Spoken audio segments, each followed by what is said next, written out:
ఇదొచ్చేసి నిన్న evening vlog అండి. నేను బయట గుమ్మం అది కడిగి ముగ్గు పెట్టుకుంటే నాకు తెలియకుండానే మా అబ్బాయి వీడియో తీశాడు.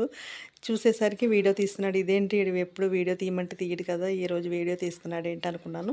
నిన్న కుదరక నేను వీడియో పెట్టలేదు. ఇంక మా అబ్బాయికి ప్రొద్దున కోపమొచ్చింది. నేను వీడియో తీశాననే కదా నువ్వు పెట్టలేదు, సరిగ్గా తీయలేదు అది ఇది అన్నాడు. ఏం కాదురా నిన్న కుదరలేదు అందుకే పెట్టలేదు అంటే ఇంక ఆడు ఊరుకోలేదు. అందుకనే ఈ వీడియో అయితే ఇప్పుడైతే పెడుతున్నాను. ఇంక నేను ప్రతిరోజు ఇలాగే ఈవినింగ్ కొంచెం అన్నీ గుమ్మం అన్నీ కడిగేసుకొని ముగ్గు పెట్టేసుకొని ఇంక ఇంటి లోపలికొచ్చేసి ఇంక ఇంటి లోపల కూడా అంతా తుడిచేసుకొని మాప్ పెట్టేసుకుంటాను. ఎందుకంటే ప్రొద్దుటికి కొంచెం ఈజీగా ఉంటది. నీట్‌గా కూడా ఉంటది ఇల్లు. ఇంకెప్పుడు ఇలాగే చేస్తాననమాట. ఇక్కడైతే హాల్‌లో కూడా ఇంకా లోపల బెడ్‌రూమ్‌లన్నీ ఇంకా వంటగదన్నీ ఇంకా మాపయితే పెట్టేసాను.